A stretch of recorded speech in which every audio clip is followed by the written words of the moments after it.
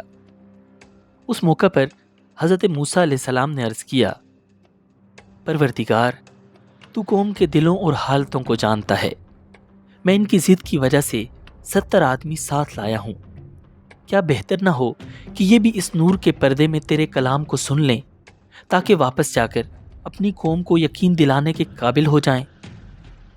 اللہ تعالیٰ نے حضرت موسیٰ علیہ السلام کی دعا قبول فرما لی۔ نورانی پردہ ہٹا اور یہ 70 آدمی حضرت موسیٰ علیہ السلام اور اللہ رب العزت کے درمیان ہونے والی گفتگو کو سننے لگے۔ جب گفتگو ختم ہوئی اور پردہ نور ہٹ گیا تو ان بدبختوں نے پھر سے گستاخی کر دی۔ کہنے لگے، جب تک ہم اللہ کو خود اپنی آنکھوں سے نہ دیکھ لیں ہم ایمان نہیں لائیں گے۔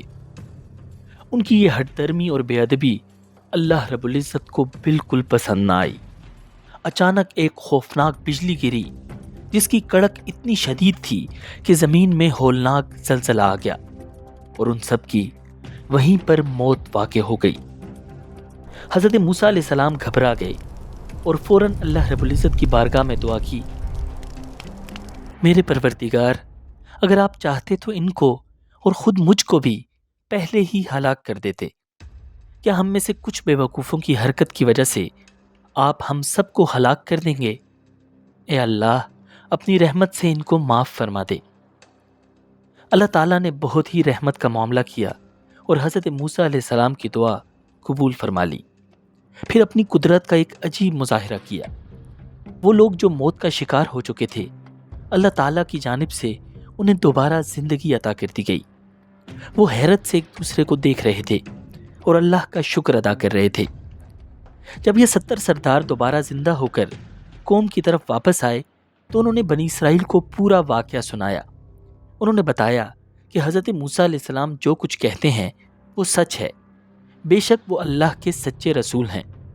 اب ہونا تو یہ چاہیے تھا کہ قوم شکر ادا کرتی، اللہ کے اس بڑے فضل کو دیکھ کر فرما برداری اختیار کرتی اور سیدھے رستے پر آ جاتی، مگر بنی اسرائیل کی ضد پھر بھی نہ گئی۔ اپنے ہی نمائندوں کی گواہی سن کر بھی وہ تورات کو ماننے میں ہچکچاہٹ دکھانے لگے۔ جو حکم آسان لگتا اس پر عمل کر لیتے، جس میں ذرا بھی مشکل پیش آتی اسے چھوڑ دیتے۔ حضرت موسیٰ علیہ السلام نے یہ حالت دیکھی تو اللہ رب العزت کی بارگاہ میں فریاد کی کہ میری قوم سیدھی راہ پر نہیں آتی۔ اب اللہ تعالیٰ کی جانب سے بنی اسرائیل کو ایک اور نشانی دکھانے کا فیصلہ کیا گیا، ایک عظیم الشان نشانی۔ حکم ہوا کہ وہی پہاڑ جس پر حضرت موسیٰ علیہ السلام اللہ رب العزت سے گفتگو فرماتے تھے، وہ پہاڑ اپنی جگہ سے ہٹ جائے۔ پھر وہ ہوا میں بادل کی طرح بنی اسرائیل کے سروں کے اوپر آ جائے۔ اللہ رب العزت کا حکم ملتے ہی ایک خوفناک زلزلے کے ساتھ کوہ طور ان کے سروں کے اوپر آ گیا اور ہوا میں تیرنے لگا۔ یہ ایک انتہائی دہشتناک منظر تھا۔ کسی بھی وقت وہ پہاڑ ان کے اوپر گر کر انہیں ہمیشہ کے لیے ختم کر سکتا تھا۔ فوراً پوری قوم سجدے میں گر گئی اور اللہ رب العزت سے معافی مانگنے لگی۔ یہ عظیم نشانی دیکھنے کے بعد بنی اسرائیل نے موسیٰ علیہ السلام سے وعدہ کر لیا کہ وہ تورات کے سارے احکامات پر عمل کریں گے، اور یوں وہ کچھ عرصے تک اپنے وعدے کے مطابق تورات پر عمل کرتے رہے۔ مگر افسوس کہ یہ وعدہ بھی زیادہ دیر تک قائم نہ رہ سکا۔ قرآن ہمیں بتاتا ہے کہ کچھ عرصہ گزرنے کے بعد ایک مرتبہ پھر وہ اپنی اسی پرانی حالت پر واپس آ گئے، اور اب حضرت موسیٰ علیہ السلام کی زندگی میں ایک بہت ہی عجیب و غریب واقعہ ہونے والا تھا۔ اب ہم آپ کو بتاتے ہیں بنی اسرائیل کے ایک ایسے شخص کا واقعہ جس کا انجام بہت ہی خوفناک ہوا۔ اس شخص کا نام تھا قارون۔ قارون موسیٰ علیہ السلام کا چچا زاد بھائی تھا اور نہایت ہی امیر شخص تھا۔ فرعون کے دور میں وہ اس کا درباری رہا اور اس نے خوب دولت جمع کی۔ اس کے پاس اتنے خزانے تھے کہ ان خزانوں کی چابیاں بھی طاقتور آدمیوں کی ایک جماعت اٹھایا کرتی تھی۔ جب فرعون غرق ہوا اور بنی اسرائیل آزاد ہو گئے تو قارون کی سرداری ختم ہو گئی۔ اب تو بنی اسرائیل کے سردار حضرت موسیٰ علیہ السلام تھے۔ اسی وجہ سے وہ موسیٰ علیہ السلام سے نہایت حسد کرنے لگا۔ ظاہر میں وہ مومن بنا رہتا، تورات پڑھتا، مگر دل حسد اور تکبر سے بھرا ہوا تھا۔ وہ نہایت ہی شاہانہ انداز میں باہر نکلتا اور ہر وقت اپنی دولت کی نمائش میں لگا رہتا۔ بنی اسرائیل اسے دیکھ کر حسرت کرتے کہ کاش انہیں بھی ایسی ہی دولت مل جائے۔ موسیٰ علیہ السلام نے اسے سمجھایا کہ زمین میں فساد مچانے کی کوشش مت کرو۔ اللہ رب العزت نے تمہیں جو کچھ دے رکھا ہے اس کے ذریعے اپنی آخرت بناؤ، اور جس طرح اللہ نے تم پر احسان کیا ہے تم بھی دوسروں پر احسان کرو۔ مگر قارون نے نہایت ہی تکبر سے جواب دیا، یہ سب کچھ تو مجھے خود اپنے علم کی وجہ سے ملا ہے۔ حضرت موسیٰ علیہ السلام نے جب اسے زکوٰۃ کا حکم دیا تو وہ اور بھی غصے میں آ گیا۔ ان کے جانے کے بعد لوگوں سے کہنے لگا، اب تک تو ہم موسیٰ کے حکم برداشت کرتے رہے، مگر کیا اب اپنا مال بھی ان کو دے دیں؟ بالآخر اس نے موسیٰ علیہ السلام کے خلاف ایک نہایت ہی گھٹیا سازش کی۔ روایات میں آتا ہے کہ اس نے ایک بد کردار عورت کو پیسے دے کر تیار کیا کہ جب موسیٰ علیہ السلام خطبہ دے رہے ہوں تو سب کے سامنے ان پر بدکاری کا الزام لگا دے۔ ایک دن موسیٰ علیہ السلام بنی اسرائیل کو نصیحت فرما رہے تھے کہ اس عورت نے بھرے مجمع میں موسیٰ علیہ السلام کے اوپر گناہ کا الزام لگا دیا۔ یہ بات سنتے ہی حضرت موسیٰ علیہ السلام نے نہایت جلال سے فرمایا، اس ذات کی قسم جس نے بنی اسرائیل کے لیے دریا پھاڑا اور اس میں راستے بنائے اور تورات نازل کی، تو جو بات سچ ہے وہ کہہ دے۔ عورت کانپ کر رہ گئی اور فوراً قارون کے بارے میں سب کچھ سچ سچ بتا دیا۔ موسیٰ علیہ السلام روتے ہوئے سجدے میں چلے گئے اور اپنے رب سے عرض کی، اے پروردگار، اگر میں واقعی تیرا رسول ہوں تو قارون پر اپنا غضب نازل فرما۔ اللہ رب العزت کی طرف سے وحی نازل ہوئی، موسیٰ، ہم نے زمین کو تمہارے حکم کا تابع کر دیا ہے، تم جو چاہو حکم کر دو۔ حضرت موسیٰ علیہ السلام نے زمین کو حکم دیا کہ قارون کو پکڑ لے۔ زمین نے اسے گھٹنوں تک دھسا لیا۔ آپ نے دوبارہ حکم دیا، وہ کمر تک دھنس گیا۔ پھر حکم دیا تو گردن تک دھنس گیا۔ قارون منتیں کر رہا تھا، اللہ کی قسمیں اور رشتہ داری کا واسطہ دے رہا تھا، مگر موسیٰ علیہ السلام نے اس کی کوئی بات نہ مانی۔ آپ حکم دیتے رہے یہاں تک کہ وہ پوری طرح زمین میں غائب ہو گیا اور جگہ برابر ہو گئی۔ بنی اسرائیل یہ منظر دیکھ کر بہت خوفزدہ ہو چکے تھے، مگر پھر بعض بدبخت کہنے لگے کہ شاید حضرت موسیٰ علیہ السلام نے اس لیے بد دعا کی کہ ان کی نظر قارون کے مال پر تھی۔ اس پر حضرت موسیٰ علیہ السلام نے پھر دعا کی اور اللہ رب العزت نے قارون کا محل، خزانے اور سارا مال بھی زمین میں دھسا دیا۔ بنی اسرائیل اس وقت صحرائے سینا میں تھے۔ یہ علاقہ فلسطین کے بالکل قریب تھا۔ فلسطین وہ علاقہ تھا جس کے بارے میں اللہ رب العزت کا وعدہ تھا کہ ایک دن بنی اسرائیل یہاں آباد ہوں گے اور بہت ترقی کریں گے، اور اب وہ وقت آ چکا تھا۔ اللہ تعالیٰ نے موسیٰ علیہ السلام کو حکم دیا، اپنی قوم سے کہو کہ ارض مقدس میں داخل ہو جائیں، وہاں کے ظالم حکمرانوں کو نکالیں، ہم انہیں کامیابی دیں گے۔ اس وقت فلسطین پر قوم عمالقہ کا قبضہ تھا۔ یہ انتہائی طاقتور اور جنگجو قسم کے لوگ تھے۔ حضرت موسیٰ علیہ السلام نے قوم کو تیار کرنے سے پہلے 12 آدمیوں کو جاسوس بنا کر بھیجا تاکہ وہاں کے حالات دیکھ کر آئیں۔ یہ لوگ فلسطین کے شہر اریحا گئے۔ وہاں کے مضبوط قلعے اور طاقتور لوگ دیکھ کر یہ لوگ خوف زدہ ہو گئے۔ واپسی پر انہوں نے حضرت موسیٰ علیہ السلام کو بتایا کہ وہاں کے لوگ تو بہت طاقتور اور خطرناک ہیں۔ موسیٰ علیہ السلام نے فوراً ٹوکا، یہ باتیں قوم کے سامنے نہ کہنا، ان کے حوصلے ٹوٹ جائیں گے۔ مگر زیادہ تر لوگوں نے کوئی پرواہ نہ کی۔ انہوں نے قوم کے سامنے دشمن کی طاقت کو اور زیادہ بڑھا چڑھا کر بیان کیا۔ بنی اسرائیل جو پہلے ہی بزدل تھے، یہ سن کر مزید خوفزدہ ہو گئے۔ اب موسیٰ علیہ السلام نے قوم کو حکم دیا، اریحا میں داخل ہو جاؤ، دشمن کا مقابلہ کرو، اللہ رب العزت تمہیں فتح دے گا۔ نبی علیہ السلام کے حکم پر عمل کرنے کے بجائے وہ کہنے لگے، اے موسیٰ، وہاں تو بہت ظالم لوگ رہتے ہیں، ہم اس وقت تک اس شہر میں داخل نہیں ہوں گے جب تک وہ خود وہاں سے نکل نہ جائیں۔ موسیٰ علیہ السلام نے جب زیادہ زور دیا تو کہنے لگے، اے موسیٰ، تم اور تمہارا رب جا کر ان سے لڑو، ہم تو یہیں بیٹھے ہیں۔ یہ اللہ رب العزت اور نبی علیہ السلام کی شان میں بدترین گستاخی تھی۔ اب اللہ رب العزت کی طرف سے اس نافرمان قوم کے لیے سزا کا فیصلہ سنا دیا گیا۔ حکم خداوندی نازل ہوا، سرزمین مقدس ان نافرمان لوگوں پر 40 سال تک حرام کر دی گئی ہے، یہ اس دوران زمین میں بھٹکتے پھریں گے۔ تو اے موسیٰ، اب تم بھی ان نافرمان لوگوں پر ترس مت کھانا۔ بنی اسرائیل اب اللہ رب العزت کے عذاب کا شکار ہو چکے تھے، اور اس پوری نسل نے صحرائے سینا میں صرف بھٹکنا تھا۔ یہ لوگ مصر واپس جانے کے لیے دن بھر سفر کر کے رات کو کہیں ٹھہرتے، صبح اٹھتے تو پتہ چلتا کہ پھر وہیں موجود ہیں جہاں سے چلے تھے۔ صحرا میں نہ ہی کوئی کھانے کی چیز تھی اور نہ ہی دھوپ سے بچنے کے لیے کوئی سایہ۔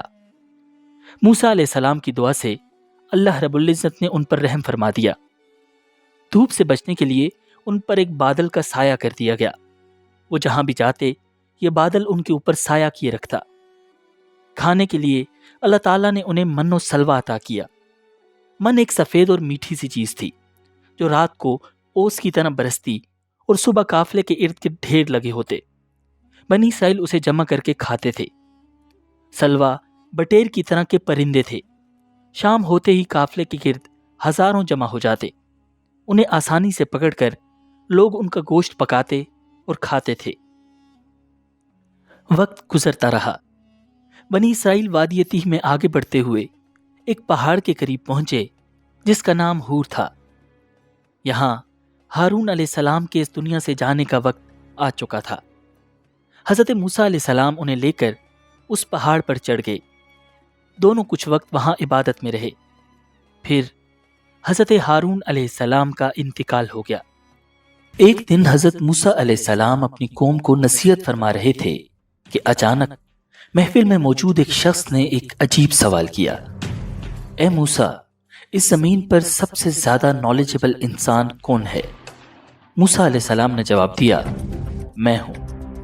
اللہ تعالیٰ کو موسیٰ علیہ السلام کا یہ جواب کچھ پسند نہ آیا، فوراً وحی نازل ہوئی، اے موسیٰ، ہمارے بندوں میں ایک ایسا بندہ بھی ہے جو تجھ سے بھی زیادہ علم رکھتا ہے، وہ اس جگہ رہتا ہے جہاں دو دریا آپس میں ملتے ہیں۔ حضرت موسیٰ علیہ السلام نے کہا، یا اللہ، میں اس سے کیسے مل سکتا ہوں؟ اللہ تعالیٰ نے فرمایا، ایک پکی ہوئی مچھلی لو اور اسے ٹوکری میں رکھ لو، جہاں تم وہ مچھلی گم کر دو گے وہیں تمہیں ہمارا وہ خاص بندہ ملے گا۔ حضرت موسیٰ علیہ السلام نے فوراً سفر کی تیاری کی، اپنے اسٹوڈنٹ حضرت یوشع بن نون کو ساتھ لیا اور ایک میریکولس جرنی پر روانہ ہو گئے۔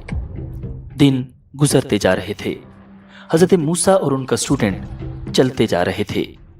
کئی دنوں کے سفر کے بعد وہ ایک چٹان کے پاس پہنچے جہاں اچانک انہیں بہت نیند آنے لگی۔ حضرت موسیٰ اس جگہ لیٹے تو ان کی آنکھ لگ گئی۔ حضرت یوشع بھی جاگ ہی رہے تھے کہ اچانک ایک بہت ہی شاکنگ واقعہ پیش آیا۔ احادیث میں آتا ہے کہ اس چٹان کے نیچے ایک چشمہ بہہ رہا تھا جسے اسپرنگ آف لائف یا آب حیات کہا جاتا ہے۔ اس پانی میں اللہ تعالیٰ نے ایسی پاور رکھی تھی کہ جس چیز پر وہ پانی پڑتا وہ فوراً زندہ ہو جاتی تھی، اور پھر اچانک آب حیات کے چند ڈراپس ٹوکری میں رکھی ہوئی مچھلی پر پڑے۔ دیکھتے ہی دیکھتے وہ مچھلی زندہ ہو گئی، پھر وہ ٹوکری سے نکلی اور دریا کی طرف جانے لگی۔ دریا کے اندر جانے کے بجائے دریا میں ٹنل کی طرح ایک پورٹل اوپن ہوئی اور مچھلی اس میں غائب ہو گئی۔ سبحان اللہ! حضرت یوشع یہ دیکھ کر حیران رہ گئے۔ وہ حضرت موسیٰ علیہ السلام کو بتانا چاہتے تھے مگر وہ اس وقت سو رہے تھے، اس لیے خاموش رہے۔ یہی وہ سائن تھا جس کے بارے میں اللہ رب العزت نے بتایا تھا۔ اب بہت جلد حضرت موسیٰ علیہ السلام کی اللہ کے خاص بندے حضرت خضر علیہ السلام سے ملاقات ہونے والی تھی، لیکن حضرت موسیٰ کی جرنی ابھی بھی باقی تھی۔ حضرت موسیٰ جاگے اور دوبارہ سفر کی تیاری کرنے لگے۔ ابھی تک حضرت یوشع نے مچھلی کے بارے میں کچھ نہیں بتایا تھا، کیونکہ شیطان نے انہیں وہ میریکل بھلا دیا تھا۔ انہوں نے خاموشی سے خالی ٹوکری اٹھائی اور حضرت موسیٰ کے ساتھ چل پڑے۔ کچھ وقت گزرنے کے بعد حضرت موسیٰ کو شدید تھکن اور بھوک محسوس ہوئی۔ انہوں نے فرمایا، ہمارا ناشتہ لے آؤ، اس سفر نے تو ہمیں تھکا دیا ہے۔ حضرت یوشع نے ٹوکری دیکھی تو وہ خالی تھی۔ تب انہیں پورا واقعہ یاد آ گیا۔ انہوں نے جب حضرت موسیٰ علیہ السلام کو بتایا تو انہوں نے فوراً کہا، بس وہی تو ہماری منزل تھی۔ پھر وہ دونوں واپس اپنے فٹ سٹیپس پر چلتے ہوئے اسی چٹان کے پاس پہنچے جہاں پورٹل اوپن ہوئی تھی۔ وہاں انہوں نے دیکھا کہ ایک بزرگ سبز رنگ کی گدی پر بیٹھے ہوئے ہیں اور انہوں نے اپنے پورے جسم پر کپڑا لپیٹا ہوا ہے۔ موسیٰ علیہ السلام کو اندازہ ہو چکا تھا کہ یہی ہے اللہ کے وہ خاص بندے حضرت خضر علیہ السلام۔ قرآن اور احادیث میں اس بات کی کلیریفیکیشن نہیں ملتی کہ حضرت موسیٰ اس پورٹل سے گزر کر حضرت خضر تک پہنچے یا حضرت خضر اس پورٹل کے تھرو اس ورلڈ میں آئے، لیکن ابھی سٹوری میں جو کچھ ہونے والا ہے وہ آپ کو حیران کر دے گا۔ حضرت موسیٰ علیہ السلام نے انہیں سلام کیا۔ انہوں نے اپنے چہرے سے کپڑا ہٹا کر فرمایا، میری زمین میں سلام کا رواج کہاں سے آ گیا؟ آپ کون ہیں؟ موسیٰ علیہ السلام نے فرمایا، میں موسیٰ ہوں۔ حضرت خضر نے پوچھا، بنی اسرائیل کے موسیٰ؟ موسیٰ علیہ السلام نے جواب دیا، جی ہاں، اور میں اس لیے آپ کے پاس آیا ہوں تاکہ اللہ نے جو خاص علم آپ کو سکھایا ہے وہ آپ مجھے بھی سکھا دیں۔ حضرت خضر نے کہا، موسیٰ، آپ میرے ساتھ صبر نہیں کر پائیں گے، کیونکہ جو نالج میرے پاس ہے آپ کو اس کی کوئی انڈرسٹینڈنگ نہیں اور آپ کے لیے وہ سیکھنا مناسب نہیں۔ موسیٰ علیہ السلام نے وعدہ کیا، انشاءاللہ میں پیشنٹ رہوں گا اور آپ کے کسی بھی آرڈر کی خلاف ورزی نہیں کروں گا۔ حضرت خضر نے فرمایا، ٹھیک ہے، لیکن یاد رکھیں جب تک میں خود کسی بات کو کلیریفائی نہ کروں آپ مجھ سے کوئی سوال نہ کرنا۔ پھر وہ دونوں ایک بہت ہی مسٹیریس جرنی پر روانہ ہو گئے۔ چلتے چلتے وہ دریا کے کنارے پہنچے جہاں ایک کشتی آتی دکھائی دی۔ حضرت خضر علیہ السلام نے کشتی والوں سے کہا کہ ہمیں بھی بٹھا لیں۔ کشتی والے حضرت خضر کو پہچانتے تھے، اس لیے انہوں نے بغیر کرایہ لیے ان دونوں کو سوار کر لیا۔ لیکن کشتی میں بیٹھتے ہی حضرت خضر نے ایک بہت ہی عجیب کام کیا۔ انہوں نے کلہاڑا اٹھایا اور کشتی کا ایک تختہ توڑ دیا۔ حضرت موسیٰ حیران رہ گئے۔ آپ نے فوراً کہا، آپ نے یہ کیا کر دیا؟ ان لوگوں نے ہمیں فری میں بٹھایا تھا اور آپ نے ان کی کشتی ڈیمیج کر دی تاکہ سب ڈوب جائیں۔ یہ تو بہت ہی غلط کام کیا ہے۔ حضرت خضر نے نرمی سے یاد دلایا، میں نے کہا تھا نا آپ میرے ساتھ صبر نہیں کر پائیں گے۔ موسیٰ علیہ السلام کو فوراً اپنا وعدہ یاد آ گیا۔ انہوں نے معذرت کی اور کہا، اوہ میں بھول گیا تھا، آپ ناراض مت ہوں، اب ایسا نہیں ہوگا۔ پھر دونوں آگے چل پڑے۔ تھوڑی دیر چلنے کے بعد ایک جگہ پہنچے جہاں کچھ بچے کھیل رہے تھے۔ یہاں تو حضرت خضر علیہ السلام نے انتہا کر دی۔ انہوں نے ان میں سے ایک لڑکے کو پکڑا اور اس کی گردن دبا کر اسے قتل کر دیا۔ اب تو حضرت موسیٰ علیہ السلام گھبرا گئے۔ انہوں نے فوراً کہا، یہ آپ نے کیا کیا؟ ایک معصوم بچے کو مار دیا۔ اس نے تو کسی کا کچھ نہیں بگاڑا تھا۔ یہ تو بہت ہی برا کام کیا ہے۔ حضرت خضر نے پھر کہا، میں نے پہلے ہی کہا تھا کہ آپ میرے ساتھ صبر نہیں کر سکتے۔ حضرت موسیٰ خاموش ہو گئے۔ انہوں نے دوبارہ معافی مانگی اور کہا، اگر اب میں کوئی سوال کروں تو آپ مجھے بے شک اپنے ساتھ نہ رکھیے گا، یہ میری طرف سے آخری بار تھا۔ پھر وہ دونوں آگے بڑھ گئے۔ حضرت موسیٰ اور حضرت خضر علیہ السلام سفر کرتے ہوئے ایک بستی میں پہنچے۔ وہ بہت تھکے ہوئے تھے اور بھوک بھی لگی ہوئی تھی۔ انہوں نے وہاں کے لوگوں سے کھانے کے لیے کچھ مانگا۔ مگر بستی والوں نے آگے سے بہت ہی روڈلی بہیو کیا. کسی نے بھی کچھ نہیں دیا، نہ پانی، نہ روٹی، نہ آرام کی جگہ. اب یہ دونوں اس بستی سے جانے ہی لگے تھے کہ انہیں ایک دیوار نظر آئی جو بہت ویک ہو چکی تھی اور گرنے ہی والی تھی. یہاں پر حضرت خضر علیہ السلام نے پھر ایک بہت ہی عجیب کام کیا.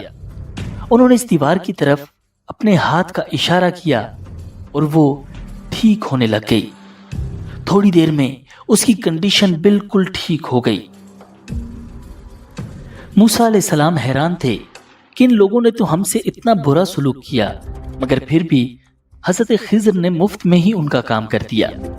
آپ کہنے لگے، اگر آپ چاہتے تو اس کام کے بدلے ان لوگوں سے کچھ پیمنٹ لے لیتے، جس سے ہم کم از کم کھانے کا کوئی انتظام کر لیتے. یہ بات سنتے ہی حضرت خضر علیہ السلام رک گئے اور فرمایا، بس اب ہم مزید اکٹھے نہیں رہ سکتے، اب ہمیں جدا ہونا ہوگا. لیکن اس سے پہلے میں آپ کو ان تینوں کاموں کے سیکرٹس بتاؤں گا جن پر آپ سے صبر نہیں ہو پایا. وہ کشتی جو تھی وہ کچھ غریب لوگوں کی تھی. وہ دریا میں کام کر کے اپنا رزق کماتے تھے. میں جانتا تھا کہ آگے ایک ظالم بادشاہ ہے جو ہر اچھی کشتی کو زبردستی چھین لیتا ہے. تو میں نے اس کشتی میں ایک چھوٹا سا ڈیفیکٹ کریٹ کر دیا تاکہ وہ وقتی طور پر خراب لگے اور بادشاہ اسے چھوڑ دے. بعد میں وہ لوگ اسے آسانی سے ٹھیک کر لیں گے اور ان کی روزی بھی بچ جائے گی. موسیٰ علیہ السلام یہ سب خاموشی سے سن رہے تھے. پھر حضرت خضر علیہ السلام نے مزید فرمایا، جہاں تک بات اس لڑکے کی ہے تو یہ لڑکا بڑا ہو کر اپنے والدین کے لیے ایک بہت بڑا امتحان بن جاتا. وہ خود گمراہ ہو جاتا اور اپنے نیک ماں باپ کو بھی گمراہی کی طرف کھینچ لیتا. اللہ تعالیٰ نے چاہا کہ ان کو اس فتنے سے بچایا جائے، اس لیے اس بچے کی زندگی لے لی گئی اور اللہ ان کو اس کے بدلے نیک اولاد عطا کرے گا. پھر حضرت خضر علیہ السلام نے تیسرے واقعے کا راز بھی بتا دیا. وہ جو دیوار تھی وہ 2 یتیم بچوں کی تھی جس کے نیچے ان کا خزانہ دفن تھا. اگر وہ دیوار گر جاتی تو لوگ وہ خزانہ لوٹ لیتے. ان کا باپ ایک نیک انسان تھا، تو اللہ رب العزت نے چاہا کہ جب یہ دونوں بچے بڑے ہو جائیں تو وہ خود خزانہ نکال لیں. اس لیے میں نے دیوار کو ٹھیک کر دیا تاکہ خزانہ چھپا رہے. پھر حضرت خضر علیہ السلام نے اپنی بات ختم کرتے ہوئے فرمایا، اے موسیٰ، یہ وہ باتیں تھیں جن پر تم صبر نہ کر سکے، اور میں نے کچھ بھی اپنی مرضی سے نہیں کیا، بلکہ یہ سب اللہ رب العزت کے حکم سے ہوا ہے. یہ وہ پوائنٹ تھا جہاں حضرت خضر علیہ السلام اور حضرت موسیٰ علیہ السلام کی یہ امیزنگ جرنی ختم ہو گئی. یاد رکھیں کہ اس دنیا میں کوئی بھی واقعہ اتفاق سے نہیں ہوتا. ہر چھوٹا یا بڑا واقعہ، ہر دکھ اور ہر خوشی، سب کے پیچھے اللہ رب العزت کی کوئی نہ کوئی چھپی ہوئی حکمت، کوئی راز اور کوئی پلان ہوتا ہے. اللہ تعالیٰ نے کچھ خاص بندوں کو اس یونیورس کے سیکرٹس کا نالج عطا کیا ہے. یہ لوگ ہمارے ارد گرد موجود ہوتے ہیں، لیکن ان کی پہچان ہر کسی کو نہیں ہوتی. حضرت خضر علیہ السلام بھی ایسے ہی اللہ رب العزت کے ایک خاص بندے تھے. قرآن مجید میں ان کا تذکرہ صرف حضرت موسیٰ علیہ السلام کے ساتھ پیش آنے والے واقعے میں آتا ہے. اس کے بعد قرآن میں کہیں بھی ان کا ذکر نہیں ملتا. بعض روایات میں یہ بھی آتا ہے کہ حضرت خضر علیہ السلام نے آب حیات بھی رکھا تھا. اسی لیے بعض علماء کا ماننا ہے کہ وہ قیامت تک زندہ رہیں گے اور اللہ رب العزت کے حکم سے زمین پر کہیں نہ کہیں اپنے کاموں میں مصروف ہوں گے. یہ وہ راز ہیں جنہیں صرف اللہ رب العزت ہی جانتے ہیں. اب حضرت موسیٰ علیہ السلام کی عمر تقریباً 120 سال ہو چکی تھی اور ان کے اس دنیا سے جانے کا وقت قریب آ چکا تھا. نبی اکرم صلی اللہ علیہ وسلم فرماتے ہیں کہ اللہ تعالیٰ نے ملک الموت کو جب حضرت موسیٰ علیہ السلام کے پاس بھیجا تو وہ انسانی شکل میں تھے. وہ آئے اور سیدھا موسیٰ علیہ السلام کے حجرے میں داخل ہو گئے. حضرت موسیٰ علیہ السلام نے فرشتے کو پہچانا نہیں. انہیں بہت غصہ آیا کہ ایک اجنبی شخص ان کے پاس بغیر اجازت کیوں آ گیا۔ غصے میں انہوں نے اسے ایک زوردار تھپڑ مار دیا۔ اس واقعے کے فوراً بعد ملک الموت اللہ رب العزت کی بارگاہ میں واپس گئے اور عرض کیا، پروردگار، تو نے مجھے ایسے بندے کے پاس بھیجا جو موت کے لیے تیار نہیں۔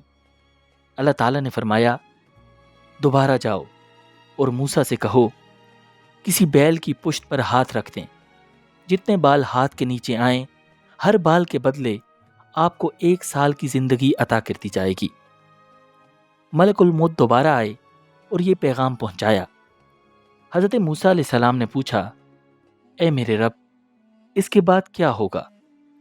جواب ملا، پھر موت ہے۔ حضرت موسیٰ علیہ السلام نے کہا، پھر ابھی کیوں نہ آ جائے؟